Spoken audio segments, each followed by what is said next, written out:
Have you ever felt that strange chill when a movie whispers, "This really happened"? Tonight, we're stepping into a world where classic horror and true events collide, stories so unsettling they linger long after the screen fades.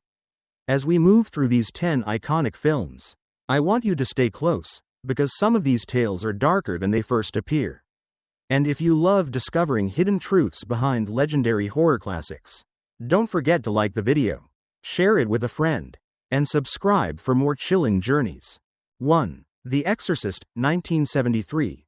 A young girl's terrifying descent into possession pulls everyone around her into a battle with something far darker than they ever imagined.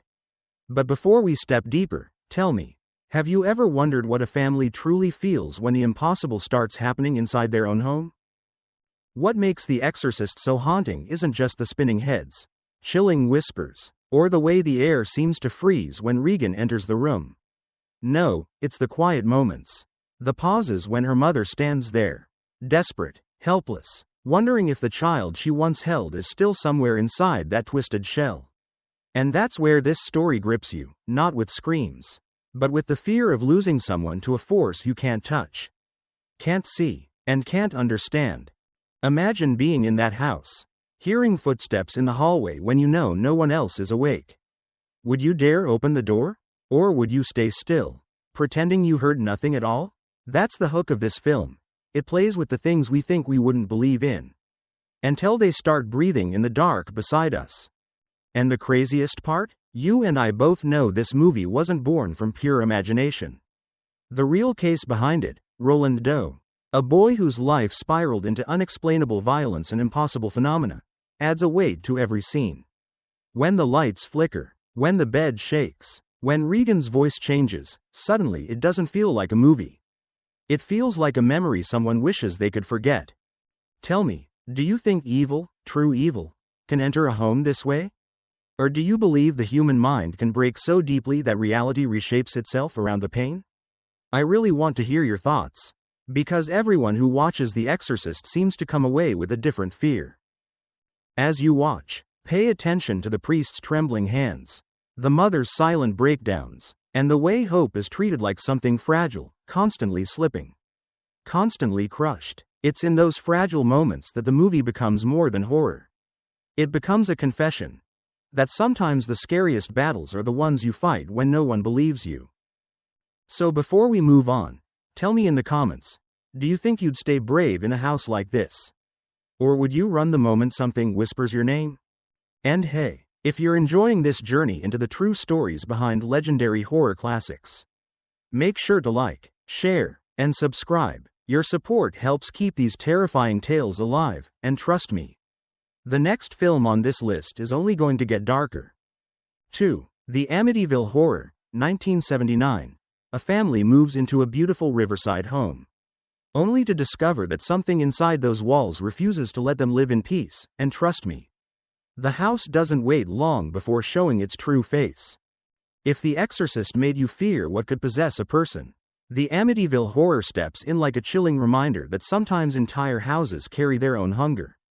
And the strangest part? As soon as you hear that eerie thud echoing down the corridor, you can almost sense that this story isn't done testing your nerves. It's as if the moment you leave Regan's room behind, this cursed home is already waiting with the front door cracked open, inviting you to come closer. Picture this. A family hopeful for a fresh start, new home, new chapter, new dreams. But on the very first night, the air shifts, lights flicker, doors slam, and something whispers from the shadows, as if welcoming them, or warning them. Have you ever walked into a place that felt wrong the moment you stepped inside, even before you could explain why? That's the beating heart of this movie, a quiet, suffocating dread that builds moment by moment. What makes Amityville so haunting isn't just the supernatural distortions or the chilling apparitions, but the way the family slowly unravels under the pressure of something they cannot see. The father's temper darkens, the mother's hope weakens, and the children begin noticing things no child should ever have to understand. It's a house that feels alive, watching them, learning them, deciding how to break them. And the worst part? This story isn't spun from fantasy. It's tied to the real-life Lutz family and the brutal DeFeo murders that soaked the house in tragedy long before the film ever existed. Let me ask you, do you think a house can hold on to the memories of what happened inside it? Or do you believe people bring their own fears with them, feeding the darkness until it grows teeth?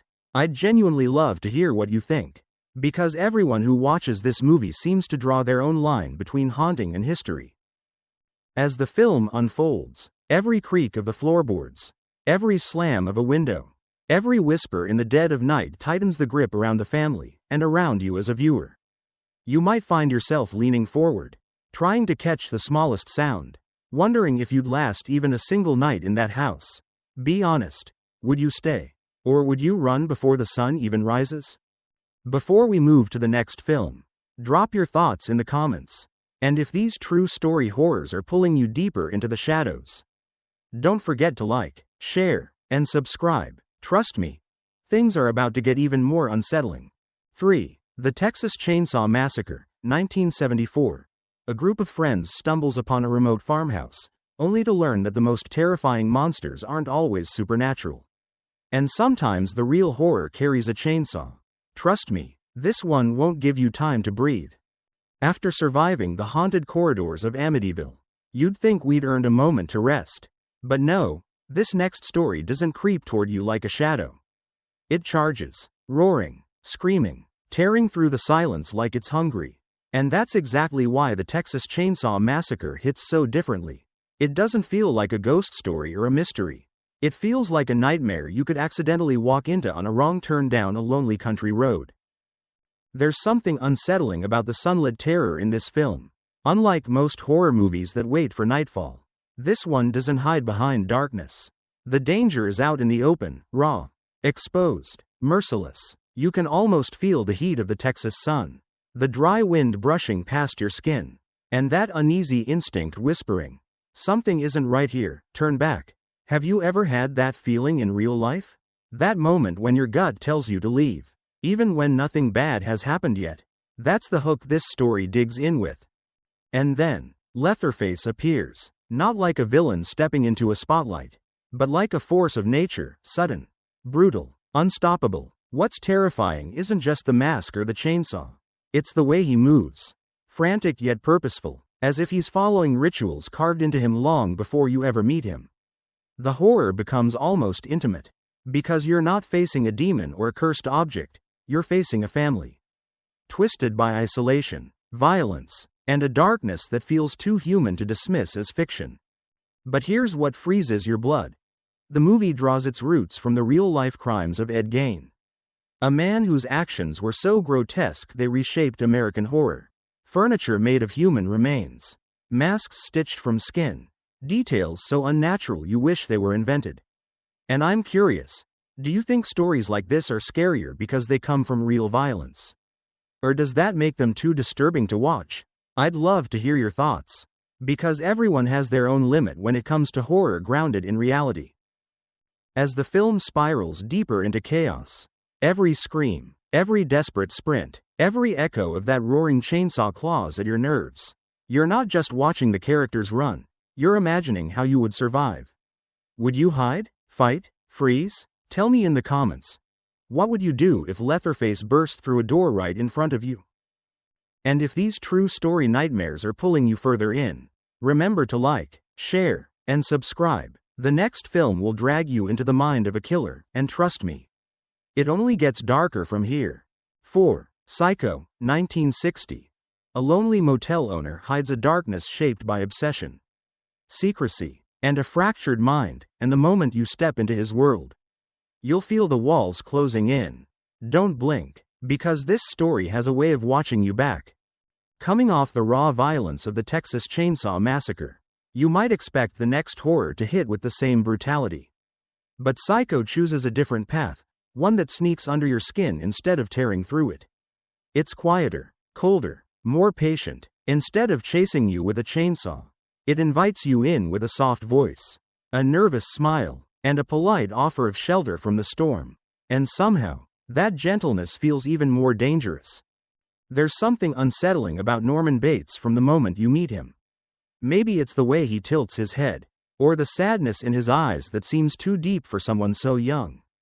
But the real hook, the thing that holds you, is the fragile charm he carries. The kind that makes you wonder whether he's a victim of his life, or the architect of something far darker. Have you ever met someone who seemed kind on the surface but left you with a lingering unease you couldn't explain? That's the feeling this movie plays with. And trust me, it never lets go. The Bates Motel itself is a character, silent halls, peeling wallpaper, a house looming above like a guardian that never sleeps. You can almost hear its breath, feel its memories pressing through the walls. Each room holds its own secrets.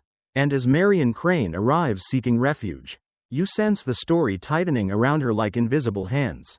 There's a moment, right before everything changes, when the world feels almost safe. But that's the trap. Psycho thrives on the split second between comfort and terror. And here's where reality twists in. The film's chilling essence was inspired by Ed Gein, the same real-life murderer tied to Leatherface. But unlike the brutality of Texas Chainsaw, this story digs into the psychological rot beneath the surface. Gein's obsession with his mother, his warped sense of identity, his inability to separate love from control, it all bleeds into Norman's character. The result is a horror that feels disturbingly intimate. So let me ask you, which scares you more, the monster you can see coming, or the one who smiles at you before he breaks? As the narrative spirals downward, every conversation, every hesitant glance, every creak of the house builds toward one of the most iconic moments in horror history.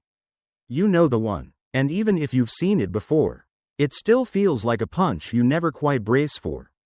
Before we continue to the next terrifying true story tale, tell me in the comments, do you think Norman Bates is a monster, or a tragic soul swallowed by his own mind?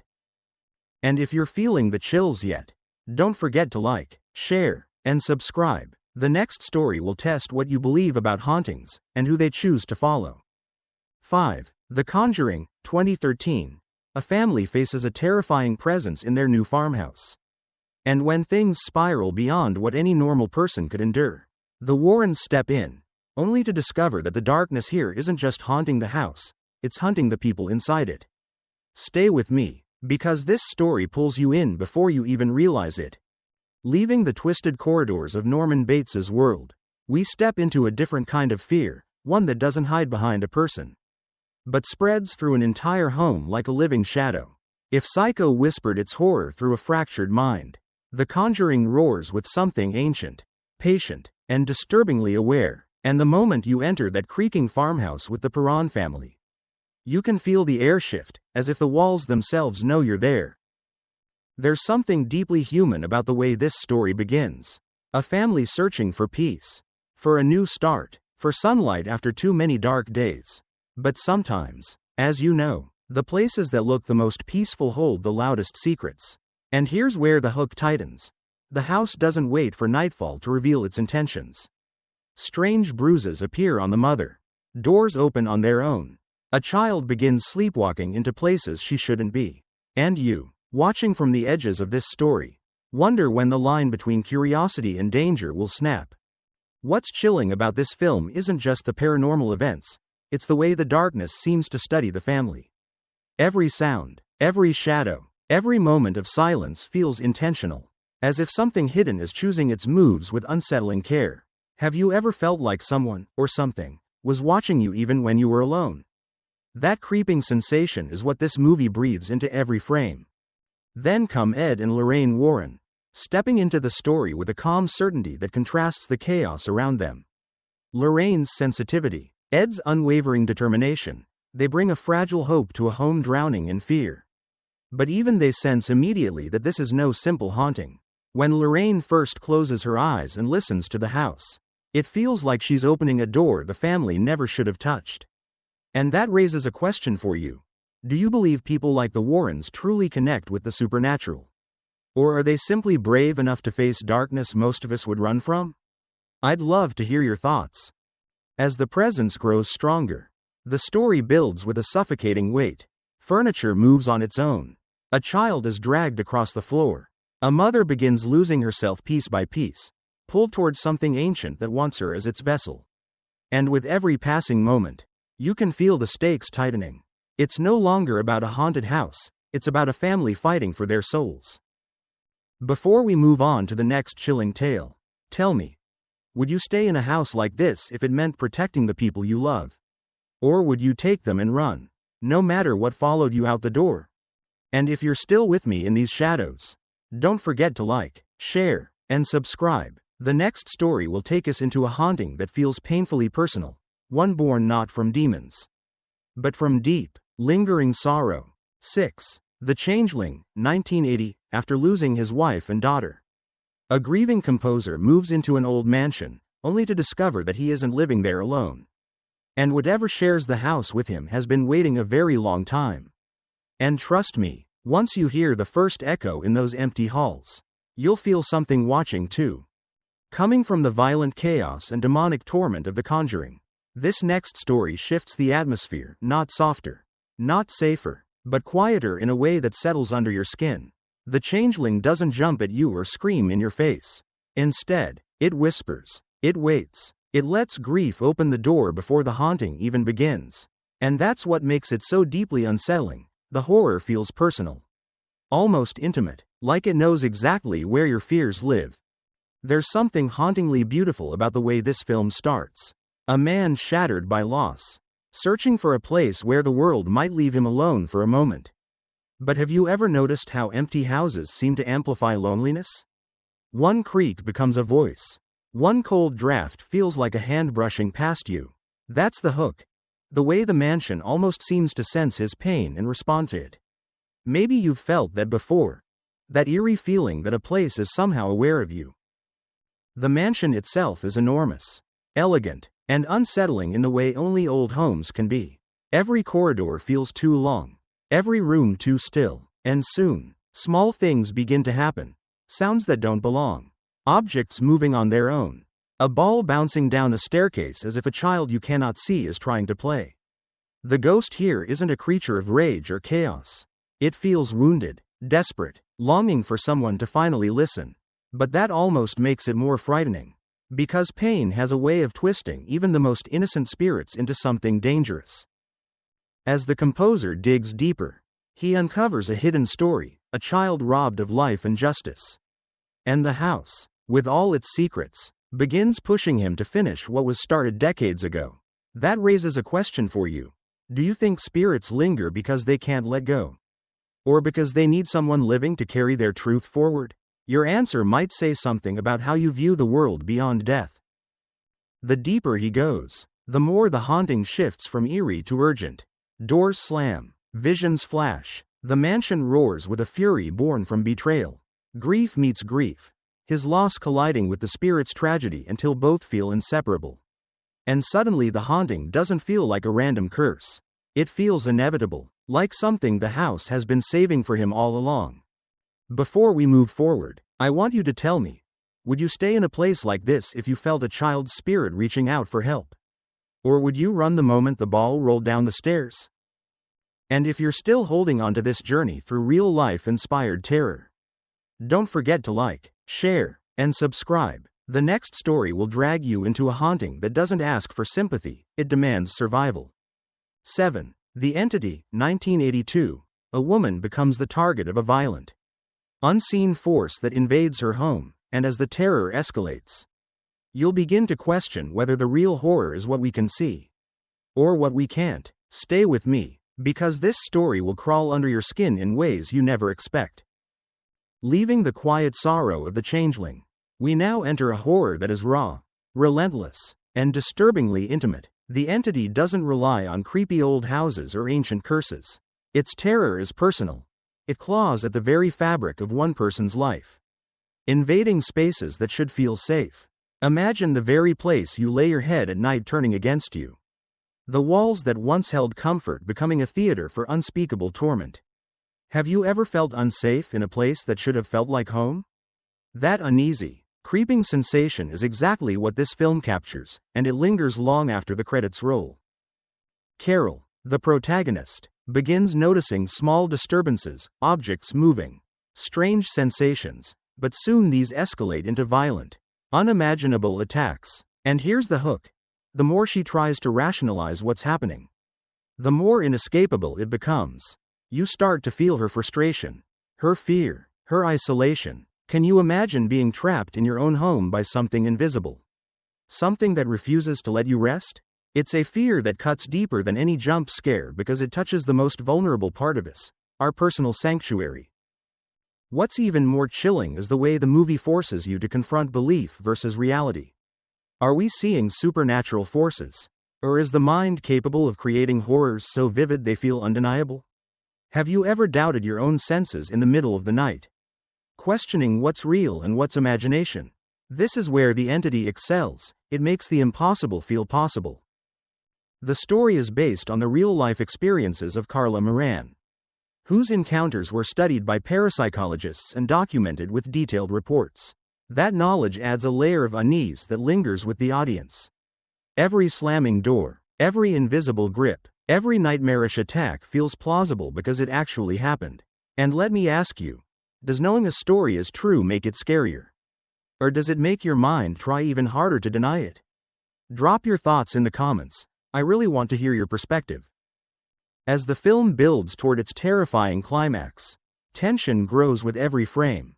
The attacks become unpredictable, the fear more consuming, and you start rooting for Carol not just to survive, but to reclaim the spaces that were stolen from her. You feel her exhaustion, her courage, and the terrifying vulnerability that comes when the world seems determined to break you. Before we move to the next haunting tale, I want to remind you, if this story has you gripping the edge of your seat, make sure to like, share, and subscribe. The next film will plunge us into a haunting that blends home, family, and sorrow into a terror you won't soon forget. 8. The Haunting in Connecticut, 2009. A family moves into a house meant for healing, only to find that the walls themselves are steeped in pain, and some of that pain refuses to stay buried. Don't look away, because once you step inside, the house starts speaking directly to you. Coming from the relentless, personal terror of the entity, we now step into a haunting that blends grief, hope, and fear in ways that feel painfully real. The Perrons, Warrens, and the solitary composer all dealt with spirits that intruded on their lives. But the Snedeker family faces a house that seems to remember suffering, that thrives on the sorrow of those who enter. Have you ever walked into a place that gave you chills, even in broad daylight? That sensation, this subtle, creeping unease, is what The Haunting in Connecticut captures so masterfully. The family moves in seeking treatment for their son's illness, believing the house to be a sanctuary. But very quickly, small disturbances begin to appear, objects moved, shadows crossing hallways, whispers that seem to come from nowhere. The tension builds in quiet, insidious waves. It's the kind of horror that doesn't scream at you, it teases. It lingers, it coils around your mind. And here's the hook.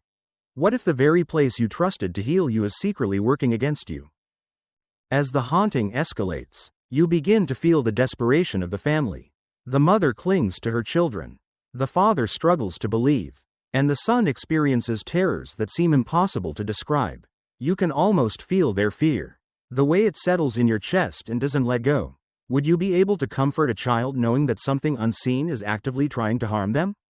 Or would you run, abandoning the house in search of safety? I want to hear your thoughts, because the tension here forces everyone to confront their own sense of courage. What makes this story truly chilling is that it's based on the real experiences of the Snedeker family, who lived in a former funeral home turned residence. Imagine living surrounded by the echoes of grief, the remnants of death, and the lingering memories of those who never left. Every corner of that house becomes a character, every room a trap, every sound a message, and that makes the terror both intimate and universal, because it's not just about ghosts, but about the weight of history pressing down on the living. Before we continue to the next horrifying tale, think about this. Would you stay in a house knowing its past? Or would you leave the moment the first unexplained sound occurs? Drop your thoughts in the comments. I'm curious how brave you'd be.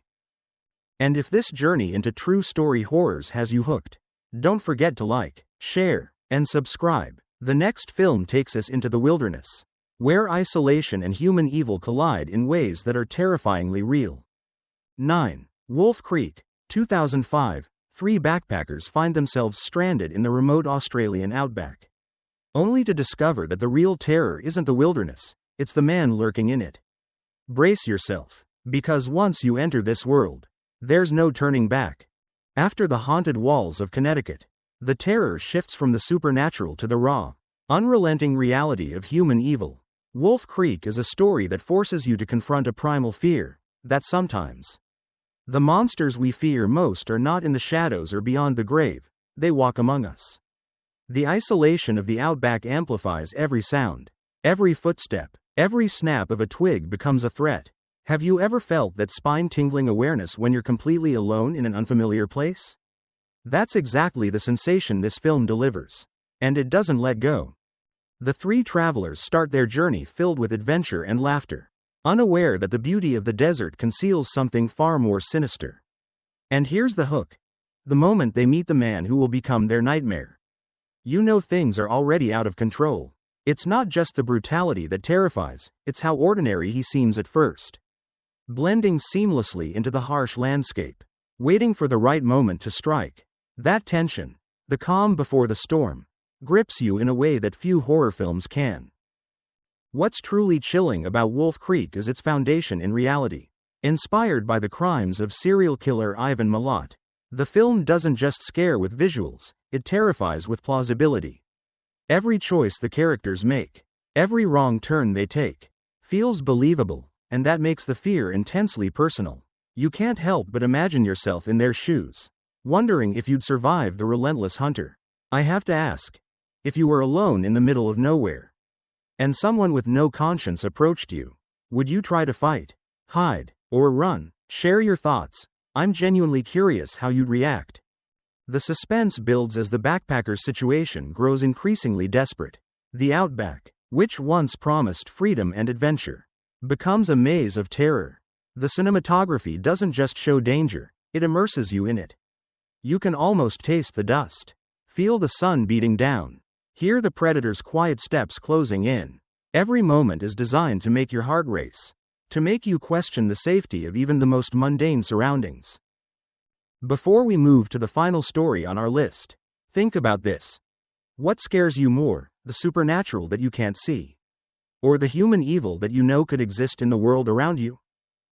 If Wolf Creek has you gripping your seat, don't forget to like, share, and subscribe. The last film on our list is a chilling reminder that sometimes the horrors closest to home are the ones we least expect. 10. The Girl Next Door, 2007. A seemingly ordinary suburban home hides unimaginable cruelty. As two sisters endure horrors and wear a mask or lurk in shadows, it can live next door. Disguised in normalcy, the story immediately grabs you because it challenges a belief many of us hold, that our homes, our neighborhoods that should feel familiar. Have you ever wondered how you would act if faced with evil disguised as normality? How someone else would act? Share your thoughts in the comments. I want to know how you would respond in a situation that tests morality, courage, and the limits of human endurance to explore together.